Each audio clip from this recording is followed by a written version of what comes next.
আমাদের হায়াত আগেকার উম্মতের হায়াতের চেয়ে অনেক কম। আগেকার উম্মত কেউ কেউ 1000 বছর, 2000 বছর, 500 বছর, 700 বছর, 800 বছর এমন বেঁচে থাকত। নূহ আলাইহিস সালাম শুধুমাত্র 950 বছর মানুষকে দাওয়াতই দিয়েছেন, বলেন সুবহানাল্লাহ। শুধুমাত্র 950 বছর মানুষকে দ্বীনের দাওয়াতই দিয়েছেন কোন নবী? নূহ আলাইহিস সালাম। আর বনু ইসরাইলের লোকজন কেউ 1000 বছর পর্যন্ত বেঁচে থাকত। তো সেই হিসেবে তো আমাদের হায়াত অনেক কম। কথা ঠিক না? ঠিক না বেঠিক? এই কম হায়াতকে মূল্যায়ন করে কিভাবে আল্লাহর সন্তুষ্টি অর্জন করব, এই কারণে আল্লাহ পাক আমাদেরকে কিছু ফজিলতের সময়, মাস এবং দিন দিয়েছেন। কিছু ফজিলতের সময়, ফজিলতের মাস, ফজিলতের দিন দিয়েছেন, যাতে করে অল্প সময়ের মধ্যে আমরা বেশি নেকি অর্জন করতে পারি। আলহামদুলিল্লাহ। ঠিক সেরকম একটা অনবদ্য মাস হচ্ছে কি ভাই? রমাদান। প্রশ্ন হচ্ছে, রমাদান মাসের রোজা ফরজ হলো কবে থেকে? উত্তর কে দিতে পারবে?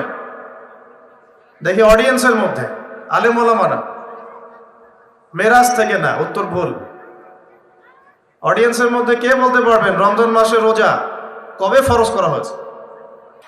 বহু মানুষ আছেন এই রমজান মাসেই ব্যবসা করবেন, তারাবিও পড়বেন, ব্যবসাও করবেন, রোজাও রাখবেন, কিন্তু রোজা রেখেও আপনারা মাপে কম দিবেন। এমন ব্যবসায় নাই? পণ্যে ভেজাল দিবেন, টাটকা পণ্য বলে বাসি খাওয়াই দিবেন, 3 দিনের বাসি তেল দিয়ে রান্না করে বলবেন টাটকা ফ্রেশ। বহু মানুষ আছে এরকম। এদের সংখ্যা কিন্তু কম নয়, আমরা সমাজেই তারা থাকেন, কিন্তু তারা কিন্তু রোজাও রাখবে, আবার তারাবির নামাজও পড়বে। এখন তার মানে তার চিন্তা ভাবনা কেমন? তার চিন্তা ভাবনা হচ্ছে লা ইলাহা ইল্লাল্লাহ মুহাম্মাদুর রাসূলুল্লাহ মসজিদে আছে, ব্যবসায়িক ক্ষেত্রে নাই। এটা কি ঠিক? নাকি লা ইলাহা ইল্লাল্লাহ সবখানে থাকবে? বহু মানুষ দেখা যায় মসজিদে 5 ওয়াক্ত নামাজ পড়েন, মসজিদে নামাজ পড়েন, কপালে সেজদার দাগ আছে, পায়ের মধ্যে সেজদার দাগ আছে। এমন অনেক মানুষই নামাজও পড়েন, কিন্তু অর্থনৈতিক জীবনে আবার সুদও খান। আছে কি নাই? এক্সওয়াইডেড যে কেউ হতে পারে, যে কেউ হতে পারে। তো এখানে তার থিঙ্কিংসটা কি, তার আদর্শ দর্শনটা কি, তার ফিলোসফি কি? তার দর্শন হচ্ছে লা ইলাহা ইল্লাল্লাহ মসজিদে আছে, আমার চাকুরি এবং ইকোনমিক সেকশনে লা ইলাহা ইল্লাল্লাহ পরোয়া করি না। নাউজুবিল্লাহ। আবার বহু মানুষ সমাজের মধ্যে কাজ করেন, এখানে তারা লা ইলাহা ইল্লাল্লাহকে পাত্তা দিচ্ছেন না। নিজের মনে যেটা ভালো মনে হয় সেটাই করছেন, নিজের মনে যেটা খারাপ মনে হয় সেটাই করছেন। তো ভালো খারাপ, ন্যায় অন্যায়, হক বাতিল চূড়ান্ত করবে কে? আল্লাহ পাক যেটাকে ন্যায় বলেছেন সেটাই ন্যায়, আল্লাহ পাক যেটাকে অন্যায় বলেছেন সেটাই অন্যায়, আল্লাহ যেটাকে হক বলবেন সেটাই হক, আল্লাহ যেটাকে বাতিল বলবেন সেটাই কি? এই বিষয়টা কি মানতে আমাদের আপত্তি আছে? পশ্চিমা সভ্যতার অনেক মানুষ বলে যে সমকামিতা ভালো জিনিস। সমকামিতা কি? ওরা বলে ব্যক্তি স্বাধীনতা, একজন ব্যক্তির এখতিয়ার, স্বাধীনতা, সে ছেলেকে বিয়ে করতে পারে, মেয়েকেও বিয়ে করতে পারে। কোরআন কি বলছে?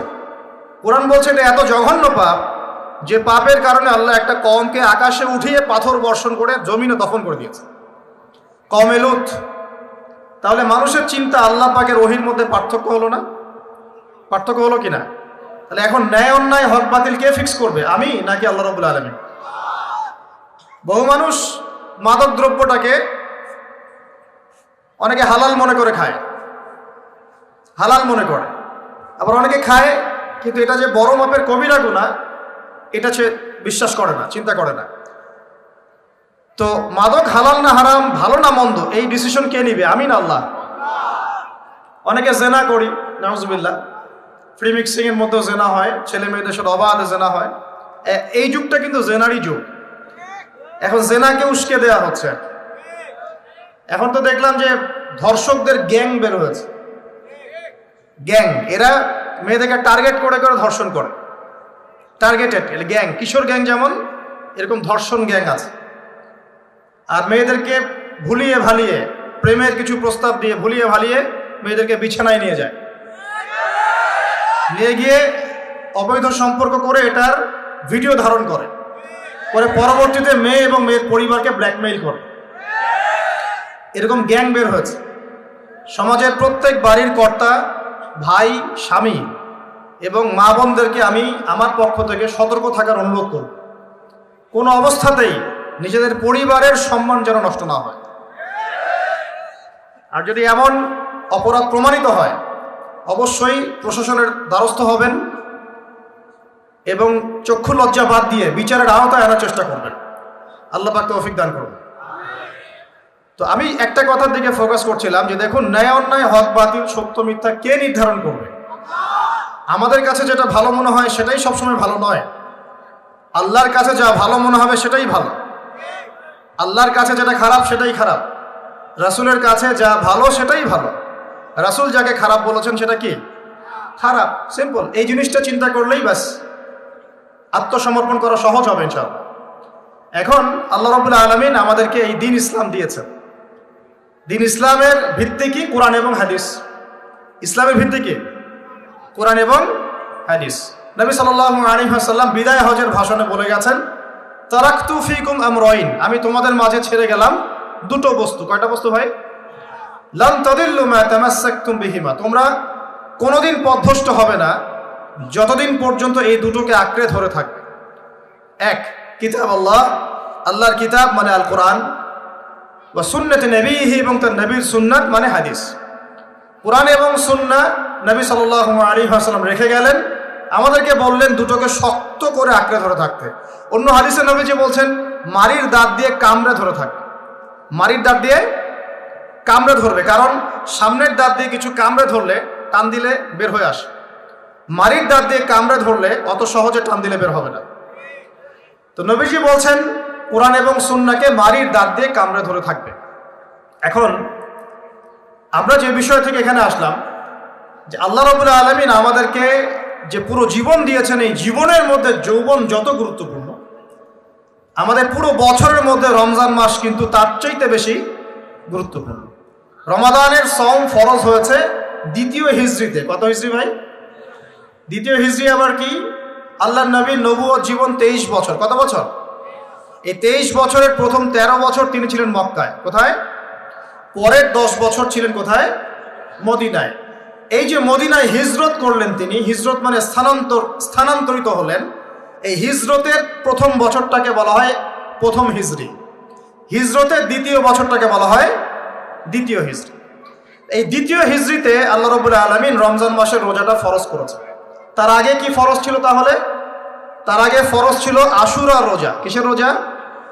আশুরা রোজার নাম শুনেছেন তো? কোনটা? হ্যাঁ, যেদিনে মূসা আলাইহিস সালাম এবং বনু ইসরাইলকে আল্লাহ পাক ফেরাউনের বাহিনী থেকে নাজাত দিয়েছে, এটা না? আচ্ছা, এটা আগে ফরজিয়াতের পর্যায়ে ছিল। যখন রমাদানের সওম ফরজ করা হয় তখন এটা নফল হয়ে গেল এবং গুরুত্বপূর্ণ নফল। এখন দ্বিতীয় হিজরিতে শুধুমাত্র রোজাই কিন্তু ফরজ হয়নি, আরো দুইটা জিনিস হয়েছে যেটা অনেকে আলোচনায় নিয়ে আসেন না। দ্বিতীয় হিজরিতে 3টা জিনিস আমরা পেয়েছি। কয়টা ভাই? 3টা। এক, আগে আমরা নামাজ পড়তাম বাইতুল মাকদাস বা বাইতুল মাকদিস, ওই যে জেরুজালেম, সেদিকে মুখ করে নামাজ পড়তাম। ওইটা ছিল আমাদের কেবলা। কেন কেবলা ছিল? কারণ সমস্ত আম্বিয়া কেরামের বেশিরভাগই সেখানে এসেছেন এবং সেখান থেকে নবী সাল্লাল্লাহু আলাইহি ওয়াসাল্লামকে মেরাজে নিয়ে যাওয়া হয়েছে এবং ওই জায়গাটা বরকতময়। আমাদের প্রথম কেবলা ছিল বাইতুল মাকদিস, একটা বরকতময় জায়গা, যেই জায়গাকে কেন্দ্র করে শেষ জামানায় বহু ঘটনা ঘটবে। দেখবেন ওখানে যারা অধিবাসী তারাই দাজ্জালকে ফলো করবে এবং ঈসা আলাইহিস সালাম ইনশাআল্লাহ সেই জায়গা থেকে সারা বিশ্বে ইসলামিক রেভলিউশন ক্রিয়েট করবেন। 40 বছর তিনি এই পুরো বিশ্ব শাসন করবেন। নবী ঈসা আলাইহিস সালাম কোত্থেকে? এই জেরুজালেম থেকে। এগুলো অচিরে হবে এবং দাজ্জালকে সেখানেই হত্যা করা হবে। বলে সুবহানাল্লাহ। এই জায়গাটা অনেক গুরুত্বপূর্ণ। এই কারণেই তো জিউসরা সব ওইখানে গিয়ে ঘাঁটি গেড়েছে, মুসলমানদেরকে মেরে কেটে বের করে দিচ্ছে, দিয়ে ওরা বসতি করা শুরু করেছে। কিন্তু এটাই হবে পৃথিবীর ইতিহাসে তাদের সর্বশেষ বসতি, বলেন আল্লাহু আকবার। এটা হবে পৃথিবীর ইতিহাসে, মানব সভ্যতার ইতিহাসে তাদের সর্বশেষ বাসস্থান, এরপরে কোনো বাসস্থান নাই। এরপর আল্লাহ রাব্বুল আলামিন ঈসা ইবনে মারইয়ামের হাত দিয়ে তাদের এক একজনকে এখান থেকে বের করে দিবেন ইনশাআল্লাহ। ঈসা ইবনে মারইয়াম সেখানে ইসলামিক রেভলিউশন ক্রিয়েট করবেন অচিরে, কত বছর পরে আল্লাহ ভালো জানেন, কিন্তু এটা হবে, না হয় কিয়ামত হবে না ইনশাআল্লাহ। ওই দিকে মুখ করে আমরা আগে নামাজ পড়তাম কেন? এটা প্রমাণ করার জন্য যে মুহাম্মদ সাল্লাল্লাহু আলাইহি ওয়াসাল্লাম সমস্ত নবীদের মধ্যেই একজন। এই সমস্ত নবীদের প্রতি আমরা ঈমান রাখি, আমরা তাদেরকে আলাদা করে চিন্তা করি না, করি? আমরা বিশ্বাস করি না মূসা আলাইহিস সালাম আল্লাহর নবী, ঈসা আলাইহিস সালাম আল্লাহর নবী, দাউদ, সুলাইমান সবাই আল্লাহর নবী, এবং মুহাম্মদ সাল্লাল্লাহু আলাইহি ওয়াসাল্লাম আল্লাহর নবী। কিন্তু ওরা বিশ্বাস করে না যে মুহাম্মদ সাল্লাল্লাহু আলাইহি ওয়াসাল্লাম আল্লাহর নবী। আমরা কিন্তু সমস্ত নবীদেরকে বিশ্বাস করছি, বলেন আল্লাহু আকবার। তো এখন দেখেন, এই একাত্মতা পোষণ করার জন্য আমরা কিন্তু প্রথম কেবলা ছিল আমাদের কোন দিকে? বাইতুল মাকদিসের দিকে। যখন ইহুদিরা মুহাম্মদ সাল্লাল্লাহু আলাইহি ওয়াসাল্লামকে দেখেও চিনল না, মদিনায় পেয়েও তার দ্বীন ইসলাম কবুল করলো না, তাকে শেষ নবী বলে স্বীকার করলো না, তখন আল্লাহ রাব্বুল আলামিন নবী সাল্লাল্লাহু আলাইহি ওয়াসাল্লামকে বললেন, তোমার চেহারা এখন ঘুরিয়ে নাও কাবার দিকে, বলেন সুবহানাল্লাহ। এই যে রমজান মাসে আমরা নতুন একটা দিক পেলাম, নতুন এক কেবলা পেলাম, নতুন একটা জাতি গঠন করলাম, আল্লাহু আকবার। রমজান মাস শুধু রোজা দেয় নাই, একটা জাতির ঐক্য দিয়েছে, বলেন সুবহানাল্লাহ। এই কথাটা অনেকে বলে না। রমজানে রোজা ফরজ হয়েছে, পাশাপাশি একটা নতুন জাতির উত্থান ঘটেছে। তার নাম কোন জাতি? মুসলিম জাতি। যে জাতি সমস্ত নবীদেরকে আল্লাহর নবী বলে স্বীকার করে। ইব্রাহিম আলাইহিস সালাম আল্লাহর নবী, আমরা তাও স্বীকার করি। দাউদ, সুলাইমান, মূসা, ঈসা সবাই আল্লাহর নবী, আমরা স্বীকার করি। তাওরাত, জাবুর, ইনজিল সমস্ত কিতাব আল্লাহ নাজিল করেছেন, আমরা স্বীকার করি। তবে আমরা বিশ্বাস করি এই কিতাব এবং রাসূলগণ একটা নির্দিষ্ট সময়, নির্দিষ্ট গোত্রের জন্য প্রযোজ্য ছিলেন। যখন মানুষ সেই আসমানি কিতাব বিকৃত করা শুরু করেছিল, আল্লাহ পাক নতুন কিতাব নাজিল করেছেন। এরই ধারাবাহিকতায় আল্লাহ পাক সর্বশেষ নবী মুহাম্মদুর রাসূলুল্লাহ সাল্লাল্লাহু আলাইহি ওয়াসাল্লামকে শেষ নবী করেছেন, যার পরে আর কোনো নবী নাই। এবং তার কাছে নাজিল করেছেন আল কোরআন। এই কোরআনের পরেও কোনো কিতাব নাই। এই যে একটা ইস্যু চলে মাঝে মাঝে, কিছু মানুষ আল্লাহর নবীর পরে নবুয়ত দাবি করে না, করে কি না? আপনারা মনে করেন যে এটা হচ্ছে একটা ধর্মতাত্ত্বিক ইস্যু, অনেকেই এটা মনে করে, বেশিরভাগ মানুষই মনে করে এটা একটা রিলিজিয়াস ইস্যু, তাই না? ধর্মতাত্ত্বিক ইস্যু। আসলে এটা একটা জিও পলিটিক্যাল ইস্যু, এটা একটা ভূ রাজনৈতিক ইস্যু। এটা শুধু ধর্মতাত্ত্বিক ইস্যু নয়। এই যে কয়দিন আগে মারামারি হলো না, আমরা তো অনেক খতমে নবুয়ত নিয়ে অনেক কথা বলছি না? আমরা তো বিশ্বাস করি মুহাম্মদ সাল্লাল্লাহু আলাইহি ওয়াসাল্লাম সর্বশেষ নবী, তারপরে কোনো নবী নেই। কিন্তু ভণ্ড নবী আসবে 30 জন। কতজন? বাংলাদেশে এই পাঞ্জাবকে কেন্দ্র করে এই যে ইংরেজ আমলে যে ঘটনাগুলো ঘটেছে, পাঞ্জাবি একজন মায়ের সন্তান বলেছে আমি মাহদি, আমি ঈসা, পরে বলেছে সেই নাকি নবী, নাউজুবিল্লাহ। তো এই ঘটনাটাকে আপনারা মনে করেন, বেশিরভাগ মানুষ মনে করেন যে এটা হচ্ছে একটা ধর্মতাত্ত্বিক ইস্যু। আসলে এই বিষয়টা হচ্ছে একটা জিও পলিটিক্যাল ইস্যু, ভূ রাজনৈতিক ইস্যু। এটার মধ্য দিয়ে একটা পলিটিক্স চলছে, সূক্ষ্ম পলিটিক্স। কেন একটা মানুষ এই দাবি করার সাহস পাবে একটা মুসলিম উম্মার মধ্যে, একটা মুসলিম সমাজের মধ্যে এরকম দাবি করার সাহস পাবে কিভাবে? একটা এলাকায় মনে করেন সবাই খাস পর্দা করে, ওখানে একটা মেয়ে কি একদম বিকিনি পরে বের হওয়ার সাহস পাবে? যখন সাহস পাবে তখন বুঝতে হবে ওর পিছনে অনেক শক্তিধর কোনো শক্তির হাত আছে, আদারওয়াইজ সে তো সাহস পেত না। বুঝতে পারছেন না কথা? এখানে মনে করে কেউই মাদক সেবন করে না, সবাই মাশাআল্লাহ মুত্তাকি মানুষ। এখন ওপেনে একজন মানুষ মদের বোতল ঘুরে মদ খাওয়া শুরু। এই সাহসটা যে পেল, নিশ্চয়ই এর পিছনে কোনো শক্তি আছে, হয় শয়তানি আছে, অথবা না হয় তার কোনো ইকোনমিক পাওয়ার আছে, না হলে কোনো জিও পলিটিক্যাল শক্তি আছে। এই ইস্যুটা শুধুমাত্র ধর্মতাত্ত্বিক ইস্যু নয়, এর পিছনে একটা পুরো ভূ রাজনৈতিক ইস্যু আছে। এটা বুঝবে কারা? যারা খিদির, যারা শেষ জামানার খিদির, যারা শুধু বাইরের চোখ দিয়ে দেখে না, যারা ভিতরের চোখ দিয়ে দেখতে পারে। আমার কথা কঠিন মনে হচ্ছে কি? যারা শুধু বাইরের চোখ দিয়ে দেখে না, ভিতরের চোখ দিয়েও দেখতে পারে, এরা বুঝতে পারবে ইনশাআল্লাহ। অনেক সময় অমুসলিম ভাইয়েরাও ভিতরের চোখ দিয়ে দেখা শুরু করেছে এখন। হ্যাঁ, কোনো কোনো ক্ষেত্রে মুসলিমরাই ভিতরের চোখ দিয়ে দেখতে পাচ্ছে না, অমুসলিমরা দেখতে পাচ্ছে। কারণ আমাদের ভেতরটা তো এখন মানে করাপ্টেড হয়ে গেছে। অহংকার, রিয়া, গীবত, তমত, হিংসা, বিদ্বেষ, আমাদের কলব তো মরে শেষ। কলব মরে গেলে ভিতরের চোখ দিয়ে আমরা দেখবো কিভাবে? আল্লাহ রাব্বুল আলামিন আমাদের সবাইকে ভিতরের চোখ জিন্দা করার তৌফিক দান।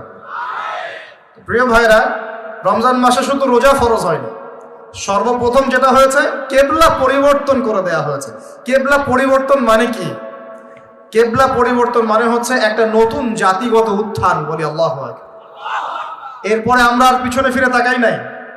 ইহুদিরা মুহাম্মদ সাল্লাল্লাহু আলাইহি ওয়াসাল্লামকে স্বীকার করলো কিনা ভ্রুক্ষেপও করতে যায় নাই। আমরা আমাদের গতিতে এগিয়ে গেছি। মাত্র 10 থেকে 12 বছরের মধ্যেই, 12 বছর না, মাত্র 8 থেকে 10 বছরের মধ্যেই যেই মক্কা থেকে আমরা বিতাড়িত হয়ে মদিনায় গিয়েছিলাম, সেই মক্কা আবার দখল করেছি আলহামদুলিল্লাহ।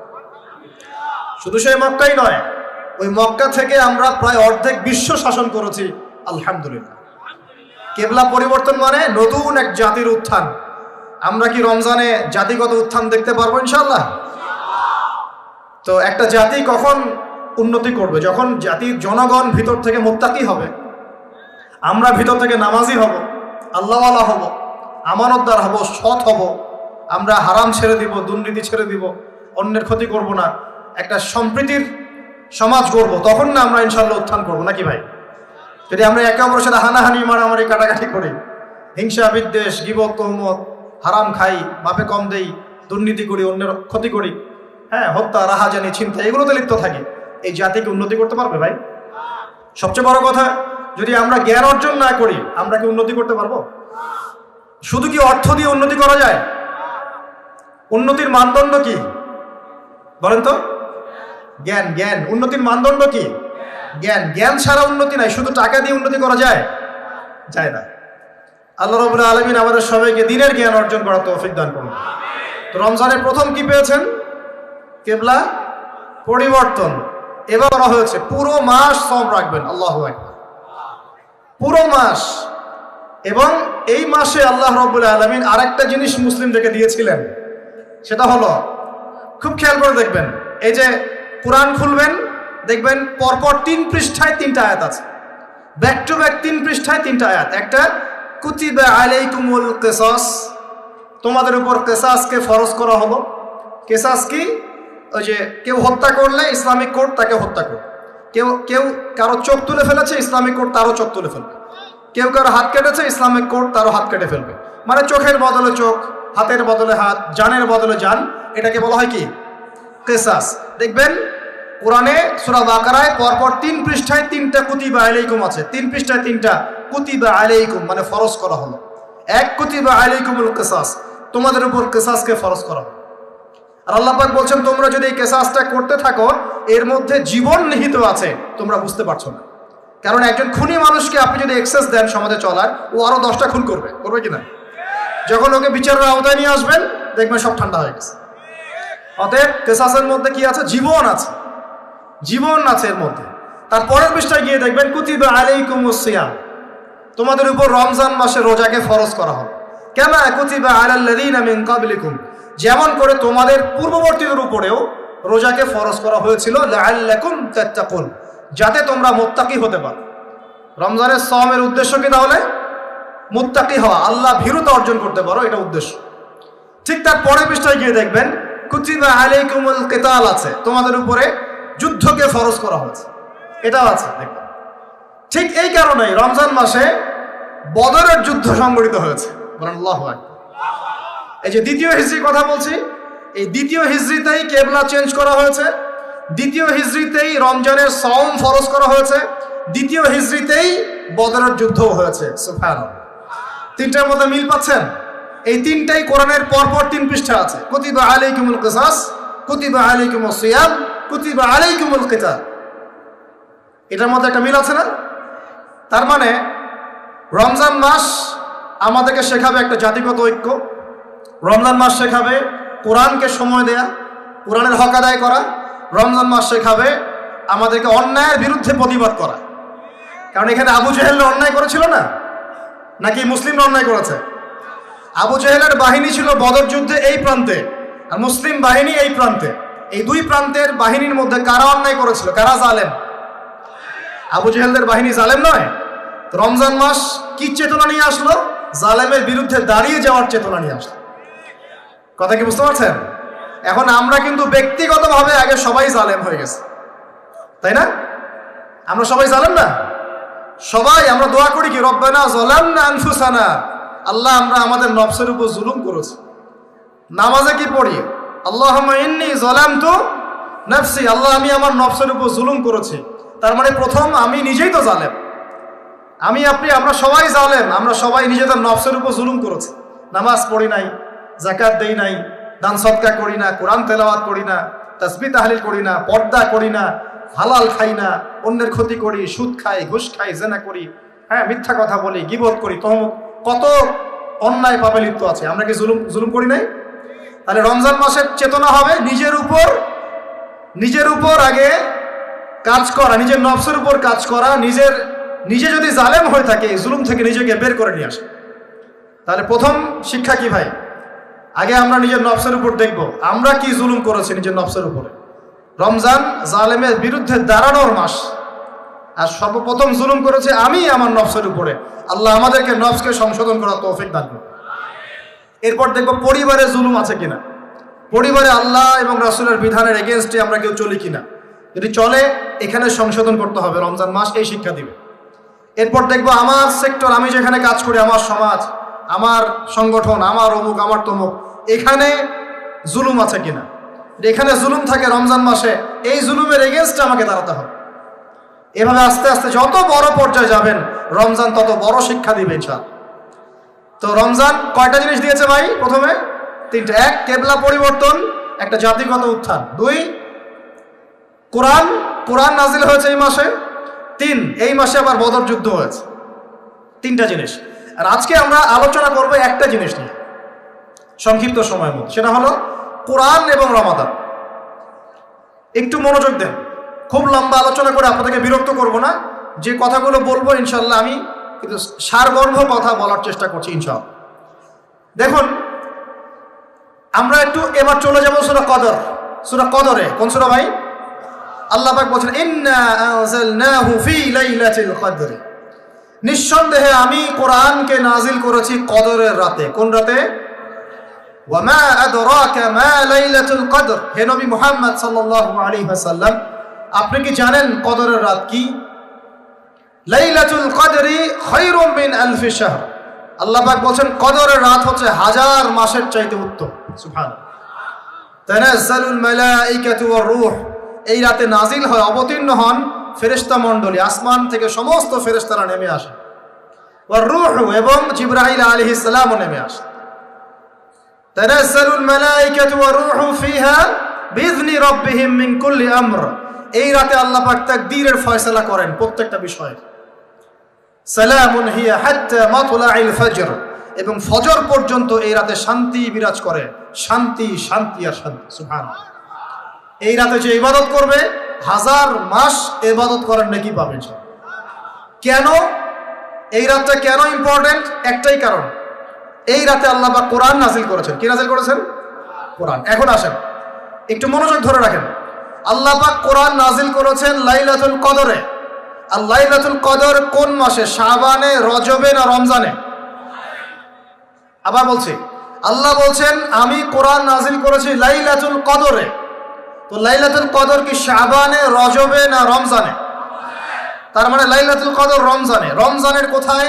রমজানের শেষ দশকে। রমজানের শেষ দশকে 21, 23, 25, 27, 29, এই পাঁচটা বেজর রাতের যে কোনো একটা রাত হবে কি? লাইলাতুল কদর। তার মানে আমরা বুঝতে পারলাম কোরআন নাজিল হয়েছে লাইলাতুল কদরে, লাইলাতুল কদর হচ্ছে রমজান মাসে, অর্থাৎ কোরআন নাজিল হয়েছে রমজান মাসে। ঠিক আল্লাহ পাক সূরা বাকারায় বলছেন, শাহরু রমাদানাল্লাযী উনজিলা ফীহিল কুরআন, রমজান সেই মাস যেই মাসে শুধু কেবলাই পরিবর্তন হয়নি, শুধু বদরের যুদ্ধই করা হয়নি, রমজান মাসে কোরআনও নাজিল হয়েছে। আল্লাহু আকবার। এখন বুঝতে হবে। এবার এই জায়গায় আসেন, যখন কোরআন নাজিল হচ্ছে তখনকার পরিবেশটা কেমন? এই যুবক ভাইরা একটু খেয়াল করেন, আপনাদের জন্য এই লেকচারটা ইম্পর্টেন্ট, কারণ আগামীর কাজগুলো আপনাদেরকে করতে হবে। রমজান মাসে কোরআন নাজিল হয়েছে, এখন দেখবো আমরা কোরআন কোন প্রেক্ষাপটে নাজিল হয়েছে, কেন নাজিল হলো, কোরআন নাজিল হওয়ার কি প্রয়োজন ছিল বিশ্বে। কোরআন নাজিল হয়েছে এমন একটা সমাজে, যে সমাজটাকে আমরা বলি আইয়ামে জাহিলিয়াত। কি বলি ভাই? কোথায় নাজিল হয়েছে? হেরা গুহায়। কার উপর নাজিল হয়েছে? মুহাম্মদ রাসূলুল্লাহ সাল্লাল্লাহু আলাইহি ওয়াসাল্লামের উপরে। কখন, কিভাবে, কোন প্রেক্ষাপটে? প্রেক্ষাপটটা এমন ছিল, ওই সমাজটা ছিল আবু জেহেলের শাসন। কার শাসন? আবু জেহেল মানে কি? আবু জেহেল কি তার নিজের নাম? তার নিজের নাম হলো আবুল হাকাম। নিজের নাম কি? আবুল হাকাম মানে কি? আবুল হাকাম মানে জ্ঞানের পিতা। সোজা বাংলা ভাষায় বললে আবুল হাকাম মানে বুদ্ধিজীবী। আবুল হাকাম মানে কি?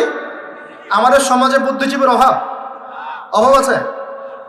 টকশো মাথায় ফেলছে, একদম টকশোর পর টকশো, টকশোর পর টকশো, খালি বক বক বক বক বক বক, কাজের কাজ কিছুই নাই। কথা যতটুকু, কাজ তার চেয়ে অল্প। এত কথা, সুবহানাল্লাহ। মানে পৃথিবীর সব জ্ঞানী মানুষ এখানেই আছে। বাপখানে এমন, পৃথিবীর যত জ্ঞানী মানুষ আল্লাহ পাক এখানেই নাজিল করছেন। আবুল হাকাম, তার নাম আবুল হাকাম, জ্ঞানের পিতা। কার নাম আবুল হাকাম? তাহলে এখন বলেন আবু জেহেলের নাম আবুল হাকাম, তো এখন আমরা ওকে আবু জেহেল বলে ডাকি কেন? বলেন দেখি, ও কোন জ্ঞান অর্জন করে নাই, কোন জ্ঞান চেনে নাই? যখন কোরআন নাজিল হচ্ছে এবং রাসূল সুন্নাহ দিয়ে দাওয়াতি কাজ করছেন, ইসলামের প্রচার করছেন, ও ইসলামের এই আলো চিনতে পারে নাই বলেই তার নাম আবু জেহেল। সে অনেক বস্তুবাদী জ্ঞানী ছিল ঠিকই, সে সমরবিদ্যা জানতো, অর্থনীতি জানতো, সে কূটনীতি জানতো, সে রাষ্ট্র পরিচালনার জ্ঞান জানতো, সে দারুন নাদওয়া পরিচালনা করত, সে ব্যবসা করতে পারতো, সে কি জানতো না? কেন তাকে আবু জাহেল বলছি? কারণ সে কোরআন সুন্নাহর জাজল্যমান সত্যটাকে ডিনাই করেছে। এই কারণে এরকম লোক আমাদের সমাজে আছে কি না? শুধু আমাদের সমাজে না, এরকম লোক দিয়ে এখনকার বিশ্বটাই ভর্তি। এখনকার বিশ্বে আবু জেহেল দিয়ে ভর্তি সব।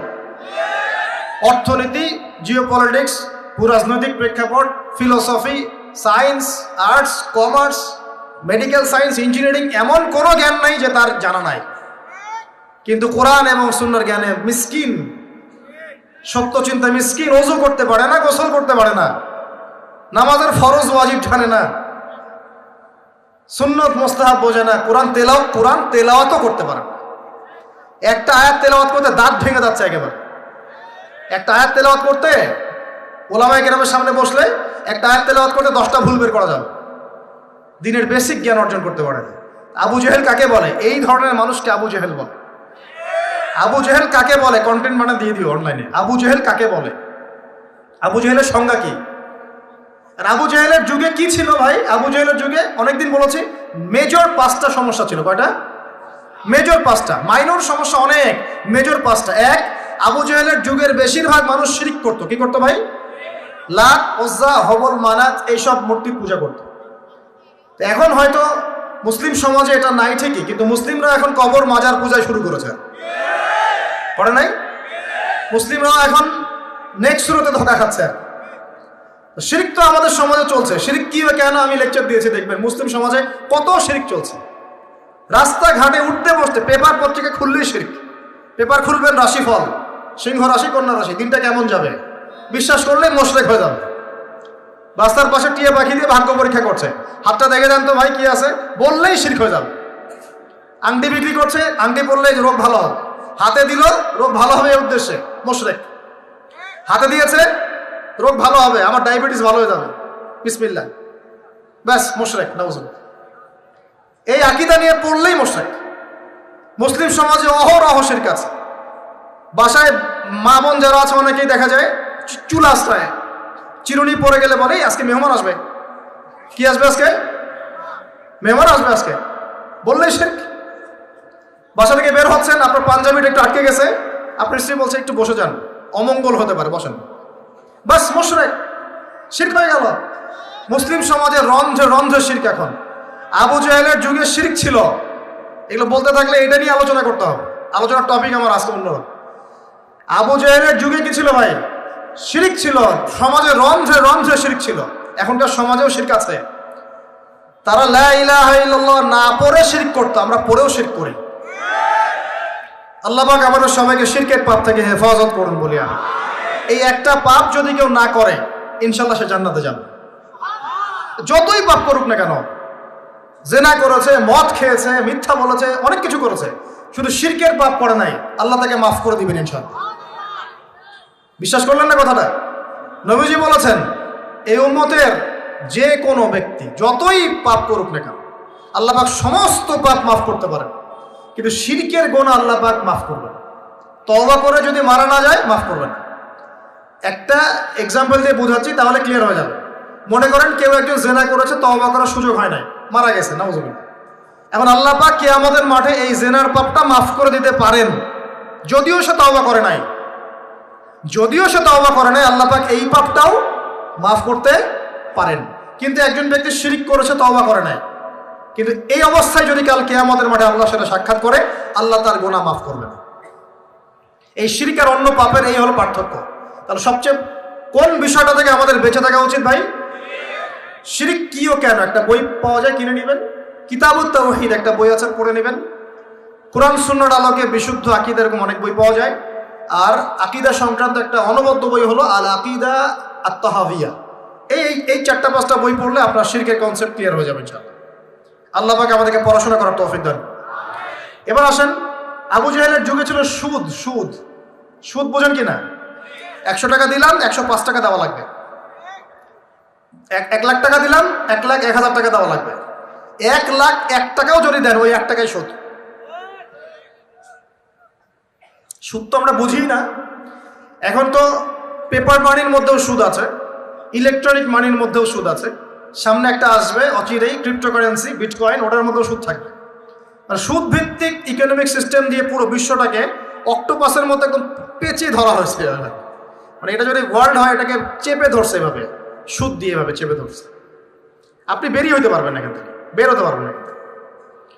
যারা যে মার্শাল আর্ট প্র্যাকটিস করে ওরা জানে কিছু লক আছে। লক মানে যখন 1-on-1 ব্যাটেল হয় রিংয়ে, যারা বক্সিং খেলে, মার্শাল আর্ট জানে, রেসলিং খেলে, এরা কিছু লক করতে পারে। লক মানে কিছু মারবে না আপনাকে, জাস্ট লক করে রেখে দিয়ে নড়তে পারবেন না, বুঝছেন?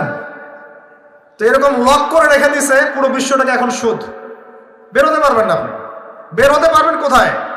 যদি মনে করেন আপনি খুব এই যে গ্রামে বাস করছেন, এখানে সমাজের লেনদেন করেন না, নিজে চাষবাস করেন, নিজে খান, তখন আপনি হয়তো বেঁচে থাকতে পারবেন। মার্কেটে গেলেই সুদে পড়তে হবে আপনাকে। এটা কি পসিবল? একা একা থাকা সম্ভব? অতএব সমাজে থাকতেই হবে। এখন সমাধান কি? ফাত্তাকুল্লাহ মাস্তাতা'তুম, সাধ্যমতো আল্লাহকে ভয় করেন। সাধ্যমতো আল্লাহকে ভয় করেন। ইচ্ছা করে সুদের সাথে সম্পৃক্ত হবেন না। যদি অনিচ্ছাকৃতভাবে সুদের অর্থ চলে আসে, যদি জানেন এটা সুদের, ছেড়ে দেন, এটা ছেড়ে দেন। ওইটা দিয়ে পাবলিক টয়লেট নির্মাণ করে দেন, তাও খায়েন না আল্লাহর ওয়াস্তে। কারণ নবীজি বলেছেন সাল্লাল্লাহু আলাইহি ওয়াসাল্লাম, 1 দিরহাম যে ব্যক্তি সুদ খায় সে যেন 36 বার জেনা করলো। এটা সহিহ বুখারীর হাদিস, উলামায়ে কেরাম জানেন। যে ব্যক্তি 1 দিরহাম সুদ খেয়েছে সে যেন 36 বার জেনা করেছে। একবার জেনা করেছে, আপনি জানেন, কথার কথা বললাম যে কারো পরিবারের কোনো এক মেয়ে বা ছেলে জেনা করে ফেলেছে, নাউজুবিল্লাহ, আপনি ধরা পড়েছে এলাকার মধ্যে, মানুষ তাকে কি সম্মানের চোখে দেখে? ভবিষ্যতে সে যত ভালোই হয়ে যাক না কেন, ওর ঘরে বিয়ে দেওয়ার সময় মানুষ 1000 বার চিন্তা করবে, তাই না? বিষয়টা মনে করেন একটা মেয়ে জেনা করে ফেলেছে, আল্লাহ না করুক, নাউজুবিল্লাহ, এটা জানাজানি হয়ে গেছে, ওর ঘরে কি বিয়ের প্রস্তাব আসবে পরে? যদি ভালো হয়ে যায় তাও আসা খুব ডিফিকাল্ট। আল্লাহর মুমিন কোনো বান্দা যদি চিন্তা করে, আচ্ছা আগে পাপ করেছিল, মাফ চেয়েছে, তওবা ইস্তেগফার করেছে, আমি তাকে বিয়ে করব, সেটা আলাদা বিষয়। কিন্তু স্বাভাবিকভাবে কিন্তু সমাজ এটাকে গ্রহণ করে না। একটা জেনার ক্ষেত্রে আমরা এইভাবে মানুষকে দেখি, আর 1 দিরহাম সুদের বিনিময়ে আপনি 36 বার জেনা করছেন। আল্লাহ আমাকে হেফাজত করুন, আল্লাহ আমাদের সবাইকে হেফাজত করুন। দূরে থাকতে হবে, থাকার চেষ্টা করতে হবে। তো আবু জেহেলের যুগে এরকম সুদ ছিল। এখনকার বিশ্বে রন্ধ্রে রন্ধ্রে, নবীজি তো আগেই বলেছেন মায়ের সাথে জেনা করার মতো পাপ। এই হাদিস তো জানেন আপনারা। সুদের ৭৩টা শাখা আছে পাপের, তার সর্বনিম্ন শাখা হলো নিজের মাকে বিয়ে করা, নাউজুবিল্লাহ। যদি এই এলাকায় খবর পান কোনো মেয়ে কোনো বা ছেলে তার মায়ের সাথে বিয়ে করেছে, নাউজুবিল্লাহ, তার মায়ের সাথে জেনা করেছে, নাউজুবিল্লাহ, কোনো মেয়ের সাথে বাবা জেনা করেছে, নাউজুবিল্লাহ, আপনি কি সমাজে তাকে রাখতে চাবেন? আপনি তো আইন শাসন কোনো কিছুর পরোয়াই করবেন না, গণপিটুনি দিয়ে মেরে ফেলবেন। আপনি এই কাজ করবেন না? একটা মসজিদে চোর, তারাবির নামাজে আবার চোরও আসবে কিন্তু অনেক, কথায় মনে পড়ে গেল, স্যান্ডেল সাবধান।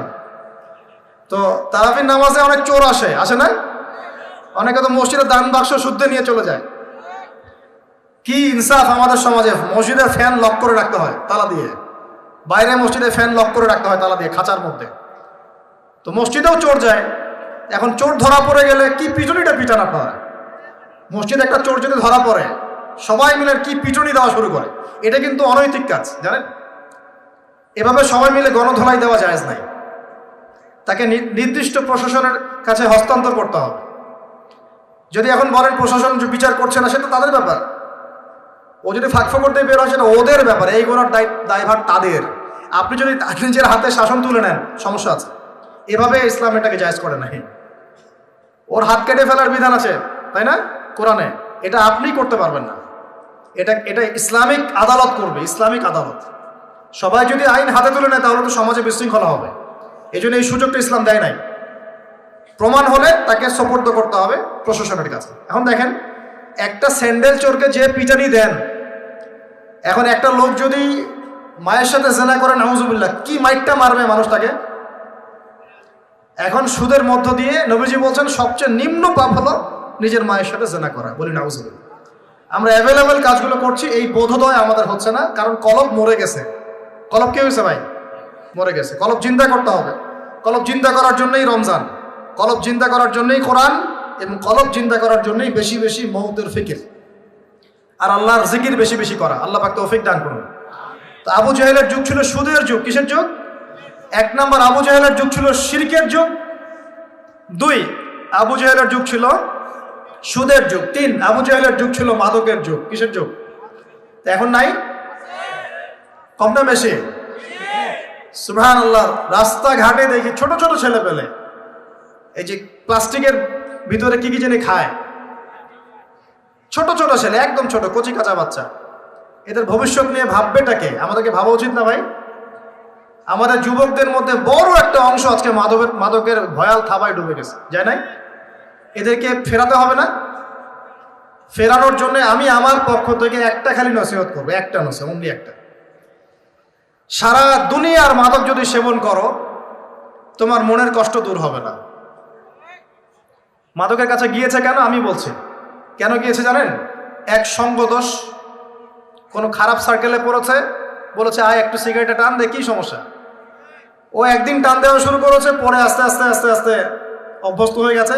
আমরা ছোটবেলায় তাবলিগ জামাতে যেতাম, এই মসজিদ ওই মসজিদ, তো দেখতাম সেখানে আমাদের যে মানে কাফেলা থাকতো, সেখানে কিন্তু 2-1 স্মোকারও চলে যায় মাঝে মাঝে, যায় না? সেহেরি করেছি আমরা। সেহেরি করার পরে আমাদের এক বড় ভাইয়ের কি সেই নেশা, আমার সিগারেট কোথায়, আমি এখন কি খাবো, আমার সিগারেট কোথায়? তাবলিগ জামাতে। তারপরে মাশাআল্লাহ উনি তাবলিগ জামাতে গিয়ে আলহামদুলিল্লাহ এখন আল্লাহর ওলি হয়ে গেছে। মানুষ, এরকম মানুষ আছে না, সিগারেটের চেইন স্মোকার, নেশা। তো দেখুন, ওই স্মোক করতে গিয়ে আস্তে আস্তে বড় নেশা চলে গেছে, সঙ্গদোষ। 2 নম্বর, ওই যে একটা প্রেম করছে জীবনে, প্রেমিকা ছেড়ে চলে গেছে, ওর ধারণা যে দুনিয়ার সব আমার চলে গেছে। একটা মেয়ে, মেয়ের অভাব নাকি দুনিয়ায়? হ্যাঁ, মেয়ের অভাব মনে করেন? শেষ জামানায় একটা ছেলের ঘাড়ের মধ্যে 40টা মেয়ে থাকবে। আরে ভাই, 40টা বউ না, 40টা মেয়ে, মহিলা। মানে আপনার ঘাড়ে থাকবে আপনার স্ত্রী, আপনার কন্যা, আপনার মা, আপনার বোন, আপনার শাশুড়ি, আপনার খালা, সব আপনার ঘাড়ে। শেষ জামানায় মেয়েদের সংখ্যা আস্তে আস্তে বাড়তে থাকবে, ছেলেদের সংখ্যা আস্তে আস্তে কমতে থাকবে।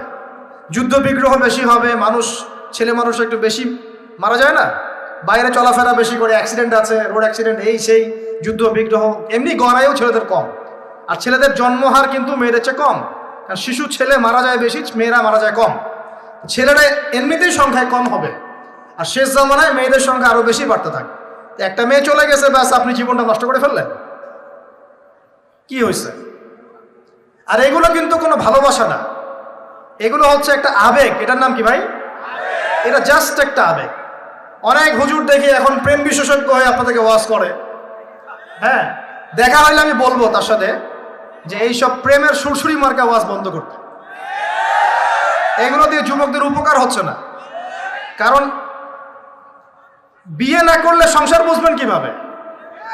বিয়ে না করলে আপনি সংসার বুঝবেন কিভাবে? মনে করেন আমি বিয়ে শাদী করি নাই, আমি আপনাকে কি বিয়ের ওয়াজ করব? আমার তো অভিজ্ঞতাই নাই। আর মনে করেন আপনি 2টা বিয়ে করছেন, কথার কথা।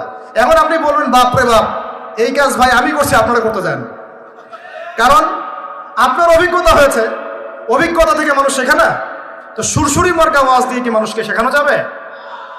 এই যে ছেলেরা মেয়েদের সাথে হারাম সম্পর্ক করে এক পর্যায়ে যে ছেঁকা খেয়ে মাদকের কাছে গেল, এখানে মূল সমস্যাটা ভালোবাসা না।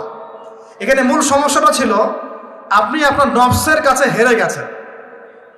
আপনি আপনার নফসের কাছে হেরে গেছেন, আপনি আপনার প্রবৃত্তির কাছে হেরে গেছেন। এটা ছিল একটা জেনা, একটা যৌনতা। এটা ভালোবাসা ছিল না। এটাকে আমরা বলবো আপনি হরমোনিয়াস হয়েছেন। হরমোন আপনার শরীর থেকে যে থ্রো করে, এই হরমোনের ফলে আপনি একটা হরমোনিয়াস হয়েছে, দ্যাটস অল। আর যে মেয়েটা আপনাকে উঠতি বয়সে এইসব মিথ্যা প্রতিশ্রুতি দিয়েছিল, সেও ছিল একটা প্রতারক। কি ছিল একটা? সে নিজেও জানতো না যে সে নিজে কি করছে, সে নিজেও জানতো না সে চায় কি। তখন আপনিও বুঝতেন না আপনি কি চান। এগুলো আর জীবন জগৎ বাস্তবতা রেসপন্সিবিলিটি সম্পূর্ণ আলাদা জিনিস। ভালোবাসার সংজ্ঞা কি তাহলে? ভালোবাসার সংজ্ঞা হচ্ছে, ভালোবাসার ডেফিনেশনটা হচ্ছে যে আপনি যাকে পছন্দ করেন, যাকে আপনি ভালোবাসেন, তাকে আপনি কতটুকু বোঝেন। এটা হলো ভালোবাসার ডেফিনেশন। আপনি তাকে বোঝেন কিনা, আপনি তার স্বপ্নের পাশে অংশীদার হতে পারছেন কিনা, তার যে লাইফের অ্যাম্বিশন, এখানে আপনি তার পাশে সাথ দিতে পারছেন কিনা, তার হাত ধরে থাকতে পারছেন কিনা, সে হোঁচট খেলে আপনি তার পাশে থাকতে পারছেন কিনা, হ্যাঁ, সে খারাপ সময় পার করলে আপনি তাকে সাপোর্ট দিতে পারছেন কিনা, আপনি তাকে কনফিডেন্স দিচ্ছেন কিনা। এগুলো ভালোবাসা। আমরা আমাদের সন্তানদেরকে ভালোবাসি না? সন্তান পড়ে গেলে আমরা হাত ধরে তুলি, ওঠো, কিছু হয়নি, আবার যাও। এটার নাম ভালোবাসা। আর এই যে নোংরা জেনা, হারাম অ্যাফেয়ার্স, এটার মূল জিনিসটা যৌনতা। এটা কি জিনিস ভাই? যৌনতা। যারা বলে না এখানে একটা ডিভাইন লাভ আছে, ঐশ্বরিক লাভ, আমি বলি একটা প্রতারণায়। ঐশ্বরিক লাভ নয়, এটা হচ্ছে শয়তানি লাভ। কারণ কি দেখেন, মনে করেন আপনি তাকে খুব ভালোবাসেন, সে আপনাকে অনেক ভালোবাসে, তাহলে এখন তার সাথে দেখা করেন না, দেখাটা বন্ধ করে দেন, হাত ধরেন না, জড়ায় ধরেন না, শারীরিক সম্পর্ক করেন না। আপনি এখানে তার সাথে পর্দা মেনটেন করেন, দেখেন পারেন কিনা। সে বলবে না আমি রাজি না। মেয়েও রাজি হবে না, ছেলেও রাজি হবে না। মেয়েও একটু সুরসুরি পছন্দ করে, ছেলেও পছন্দ করে। আর এদিকে তো বিয়ে কঠিন করে ফেলা হয়েছে, এদিকে আবার পর্নোগ্রাফি ছড়ায় দেওয়া হয়েছে। তো সব মিলায় এরা নিজের চরিত্রকে হেফাজত করতে ব্যর্থ হচ্ছে। সলিউশন কি? সলিউশন হচ্ছে ভালো কাজে ব্যস্ত থাকা, নামাজ ঠিকঠাক মতো পড়া, কোরআনকে সময় দেয়া, রিজিকের সোর্স তৈরি করে আল্লাহর কাছে একজন নেককার মেয়ে চেয়ে নেয়া, এবং দিনদারিতা দেখে একটা মেয়েকে বিয়ে করে ফেলা। বিয়ে করবেন জাস্ট যখন আপনি কবুল বলবেন আল্লাহ পাকের কালিমাকে সাক্ষী রেখে, আপনি ফিল করবেন যে তখনই আল্লাহর পক্ষ থেকে এই অপরিচিত একটা মানুষের প্রতি আপনার একটা মহব্বত তৈরি হয়ে যাবে। এটাই ভালোবাসা, এটাই ভালোবাসা। আর এটা আল্লাহ রাব্বুল আলামিন সূরা রুমের মধ্যে বলেছেন। সূরা রুমে আল্লাহ বলেছেন ওয়াজআলা বাইনাহুম মাওয়াজ্জাতা ওয়া রাহমা, আমি আল্লাহ তাদের মাঝখানে মহব্বত এবং ভালোবাসা সৃষ্টি করে দিই। আল্লাহু আকবার। আল্লাহ সৃষ্টি করে দেন। আমাদের নারীদেরকে দেখবেন, নানা নাই, দাদা নাই, দাদি নারীদেরকে দেখবেন, বলবে না আমি আমার স্বামীর ভিটা ছেড়ে কোথাও যাব না, বলে না? তাদের বিয়ে হয়েছিল, দেখা যায় দাদার বয়স ছিল তখন 16 আর দাদির বয়স ছিল তখন 14। এখন তো করা যাবেই না, এটা করলে আপনাকে শাস্তির আওতায় নিয়ে আসবে। তবে 16 বছর বয়সে আপনি জেনা এখন করতে পারবেন, ঠিক আছে, নাউজুবিল্লাহ। নানির বয়স ছিল 10, 12, নানার বয়স ছিল 20। এইসব সময় বিয়ে হয়েছে না? 30, 40, 50 বছর সংসার করছে, কোনোদিন সংসারে ভাঙন হয় না। আছে না এমন? এটা ভালোবাসা। একজন একজনের সম্মান বুঝতে শেখা, একজন একজনের পাশে থাকা, একজন একজনের স্বপ্নে পাশে থাকা, হোঁচট খেয়ে পড়ে গেলেও হাত ধরে উঠানো, পিছন থেকে কনফিডেন্স দেওয়া, তাকে বোঝা, রেসপেক্ট করা, সবচেয়ে বড় কথা বিশ্বাস করা। কি করা? ভিতর থেকে বিশ্বাসটাই হচ্ছে ভালোবাসার সবচেয়ে বড় নিদর্শন। বিশ্বাস নাই, এখানে ভালোবাসার কোনো দাবি নাই। তো যেটা আপনি মাদকে যেদিক দিয়ে গিয়েছেন, এটা একটা জেনার রাস্তা ছিল। কিসের রাস্তা ভাই? শয়তান আপনার এখানে গেম খেলেছে। তো এই যে হয় সঙ্গদোষ, না হলে মেয়ের কারণে, অথবা দেখা যায় এমনি স্টাইল করার কারণে। খাই সবাই, আমি একটু খাই, সমস্যা কি? কেউ কেউ একটু গুন্ডা মাস্তানি করতে পছন্দ করে, হকি স্টিক নিয়ে দৌড়াদৌড়ি করবে। ওই যে বলেছে একদিন 4-5 জন 10 জন মিলে একটা ছেলেকে মেরে ফেলে দিল। মনে করলো যে খুব বীর হয়ে গেছে। 4টা 5টা 10টা ছেলে মিলে একজনকে মারার নাম বীরত্ব? সাহস থাকলে একজন একজন মারামারি করলো না কেন? একজন একজন করতো, দেখতাম কার কত শক্তি। এখন তো মেয়েরাও মেয়েদেরকে মারা শুরু করছে। মাশাআল্লাহ, সবখানে উন্নতি, অগ্রগতি হচ্ছে। এটা নারী উন্নয়ন। এটা কি নারী উন্নয়ন না? হ্যাঁ, মাশাআল্লাহ। এখন এই জন্যই বলি যে কি বলবো, যে শিক্ষা প্রতিষ্ঠানে আল্লাহর ওয়াস্তে এইসব বন্ধ করে। শিক্ষা প্রতিষ্ঠান যারা চালান, আল্লাহর ওয়াস্তে এখানে পরিবেশ নিশ্চিত করেন। পড়াশোনা একটা পরিবেশ দরকার হয়। শুধু টিচার ভালো হলে, সিলেবাস ভালো হলেই পড়াশোনা হয় না। একটা পরিবেশ লাগে, সুন্দর একটা পরিবেশ লাগে, যেখানে এ ধরনের প্রবলেম ফেস করে ছাত্রদেরকে হলে থাকতে হয়। সেখানে কি পড়াশোনা হবে? আল্লাহ পাক আমাদের সবাইকে বোঝার তৌফিক দান করুন। দেখুন, আবু জাহেলের যুগে মাদক ছিল, এই যুগে আছে না? আমি যে নসিহতটা করতে যাচ্ছিলাম সেটা শোনেন। সেটা হলো, সারা দুনিয়ার সমস্ত কষ্ট, সারা দুনিয়ার যত কষ্ট, দুঃখ এবং যন্ত্রণা যা আপনি নিজের মনে করছেন যেগুলো আমার, মাদক আপনার এই কষ্ট, দুঃখ, যন্ত্রণা নেভাতে পারবে না। কি নেভাবে? আমি আপনাকে ভাই হিসেবে পরামর্শ দেই, জাস্ট দুটো কাজ করবেন, আপনার সমস্ত দুঃখ, কষ্ট, যন্ত্রণা শেষ, মুহূর্তেই শেষ। 1 নাম্বার, সুন্দর করে ওযু করে মসজিদে গিয়ে আল্লাহকে সেজদা করেন, আপনার সমস্ত কষ্ট চলে যাবে। চলে যাবেই, আমি গ্যারান্টি দিচ্ছি 100%। 100% গ্যারান্টি, আপনার সমস্ত কষ্ট চলে যাবেই ইনশাআল্লাহ। আমাদের নবী যখনই কষ্ট পেতেন নামাজে দাঁড়িয়ে যেতেন। তুমি কষ্ট পেলে পেনশন ধরাও। যখনই নবী কষ্ট পেতেন, তার কষ্ট মনে হতো, খারাপ লাগতো, কোনো কিছু উদ্বিগ্ন, চিন্তিত হতেন, তিনি ওযু করে নামাজে দাঁড়াতেন আল্লাহু আকবার বলে।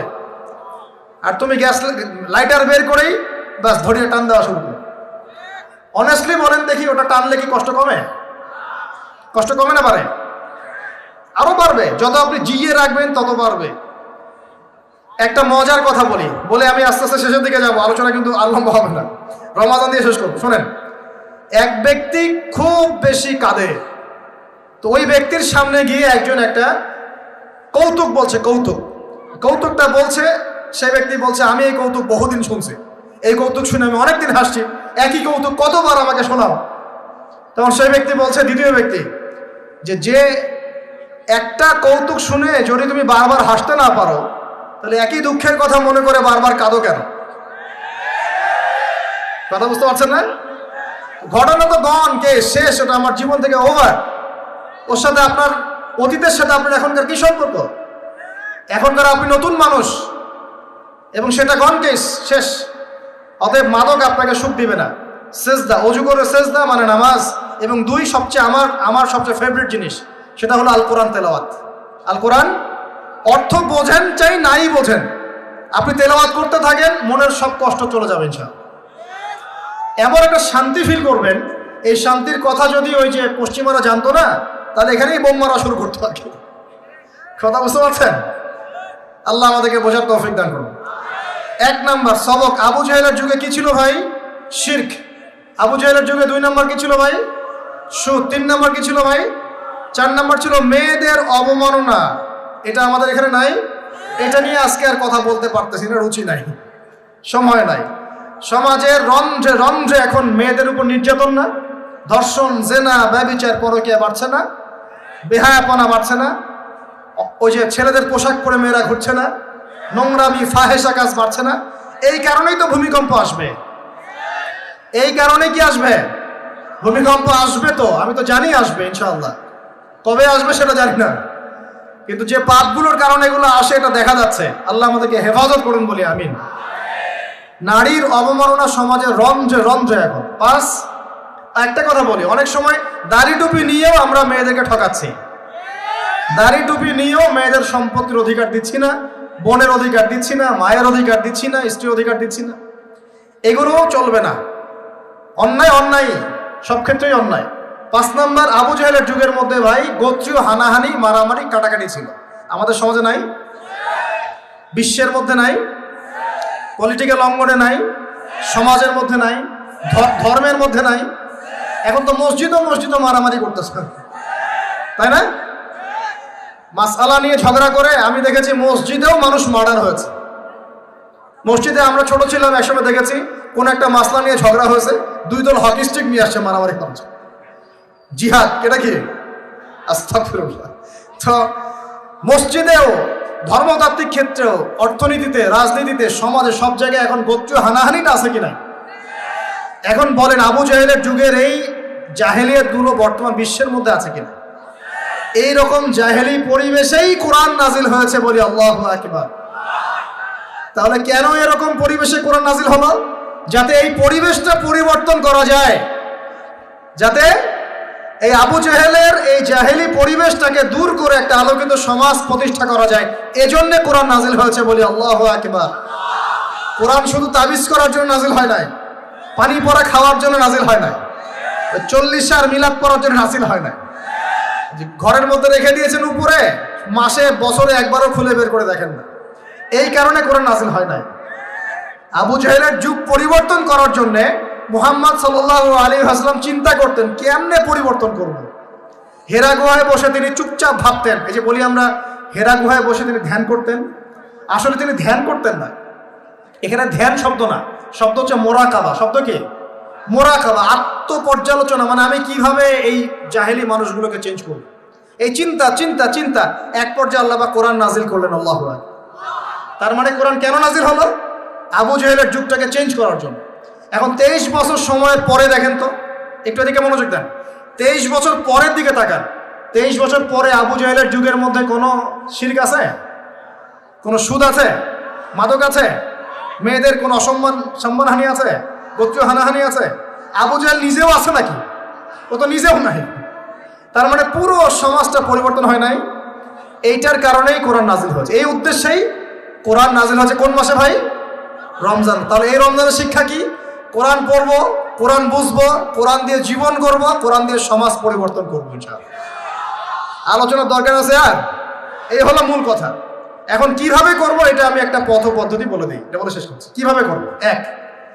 এক নাম্বার ভাই, প্রত্যেক মুসলমানকে কোরআন তেলাওয়াত করা শিখতে হবে। রাজি আছেন ইনশাআল্লাহ? আমার আলোচনা শুনছেন এমন একজন ব্যক্তি বাকি থাকবেন না বাংলাদেশের মাটিতে ইনশাআল্লাহ যিনি কোরআন তেলাওয়াত করতে পারেন না। একজন ব্যক্তিও বাকি থাকবেন না যিনি কোরআন তেলাওয়াত করতে জানেন। আল্লাহ পাক আমাদের সমস্ত দিনী ভাই বোনদেরকে, আমাদের রাজনীতিবিদ, আমাদের প্রশাসনের কর্মকর্তা, আমাদের সমাজের নেতা, অর্থনৈতিক নেতা, আমাদের যুবক যুবতী, কিশোর কিশোরী, তরুণ তরুণী, সবাইকে আল্লাহ পাক কোরআন তেলাওয়াত করার তৌফিক দান করুন। সবাই আমাদের ভাই না? এই পুরো দেশ আমাদের না? জাতি আমাদের না? আমরা কি কেউ কারো শত্রু? আমরা সবার জন্য দোয়া করবো ইনশাআল্লাহ। আল্লাহ পাক সবাইকে কোরআন তেলাওয়াত করার তৌফিক দান করুন। সমাজ পরিবর্তন করতে চান, কোরআন তেলাওয়াত করতে পারেন না, এই ভণ্ডামি চলবে না, এই ভণ্ডামি চলবে না। আল্লাহর ওয়াস্তে আল্লাহকে সাক্ষী রেখে বলেন, এই রমজানে আমরা কোরআন তেলাওয়াত করা শিখবো ইনশাআল্লাহ। কারণ রমজান মাসে কোরআন নাজিল হয়েছে, এই মাসের হক আমি আদায় করবো ইনশাআল্লাহ। 2 নাম্বার, কোরআন অবশ্যই কিছু অংশ মুখস্থ করতে হবে। কিছু অংশ বলতে 1টা সূরা, 5টা সূরা, 10টা সূরা, 1 পারা, 2 পারা, 3 পারা, পারলে পুরো কোরআন। নামাজ পড়তে কয়টা সূরা লাগে? 10টা সূরা হলে নামাজ পড়া যায় না? 5টা সূরা হলে নামাজ পড়া যায় না? আমরা সারা জীবনে এই যে বাংলা, ইংরেজি, অঙ্ক, গণিত, সমাজ, বিজ্ঞান, ধর্ম পড়ে শেষ করলাম, হ্যাঁ? তো কোরআনের যদি একটা পারা মুখস্থ করতে না পারি, আমরা কোন মুখ আল্লাহর কাছে দেখাবো বলেন তো দেখুন। আমাদের এই চেহারাটা নবীকে দেখাতে হবে না? দেখাতে হবে। কিন্তু হাউজে কাউসারে নবী দাঁড়িয়ে থাকবেন, আমরা কিন্তু সামনে যাব, এই মুখ নিয়ে যাব, ইয়া রাসূলুল্লাহ আমি কোনোদিন কোরআন পড়ি নাই। ইয়া রাসূলুল্লাহ আমার পেটে বোম মারলে সূরা ফাতিহা বলতে পারি না, এই মুখ নিয়ে যাব? আমরা এই মুখ নিয়ে যাব না ইনশাআল্লাহ। আমরা এমন মুখ নিয়ে যাব, ইয়া রাসূলুল্লাহ আমি আমার সারা জীবন খাটিয়ে দিয়েছি কোরআনের দাওয়াতে, কোরআনের প্রতিষ্ঠায়, কোরআনের সংগ্রামে, কোরআন সমাজে বাস্তবায়নের জন্য ইনশাআল্লাহ। এই মুখ নিয়ে যাব ইনশাআল্লাহ। এবং কোরআন আমার কলিজার মধ্যে আছে, বইয়ের পৃষ্ঠার দরকারই নাই, কোরআন কলিজার মধ্যে থাকবে, হিফজ থাকবে ইনশাআল্লাহ। এক পারা করে হিফজ করতে পারবো না ইনশাআল্লাহ ভাই? অল্প একটু টার্গেট দিলাম, সবাই মিনিমাম এক পারা কোরআন তেলাওয়াত করব প্রত্যেক দিন ইনশাআল্লাহ। আর এক পারা কোরআন হিফজ করব ইনশাআল্লাহ এই রমজানে। রাজি আছি ইনশাআল্লাহ? এক পারা বলতে 30তম পারা, আম্মা ইয়াতাসাআলুন এখান থেকে নিয়ে মিনাল জিন্নাতি ওয়ান নাস, 37টা সূরা। কয়টা সূরা ভাই? ডেইলি একটা করে করলেই হয়ে যাবে ইনশাআল্লাহ। পারা যাবে ইনশাআল্লাহ? আল্লাহ পাক তৌফিক এনায়েত করুন, বলি আমিন। মন থেকে দোয়া করি আল্লাহ পাক যুবক ভাইদেরকে কবুল করুন।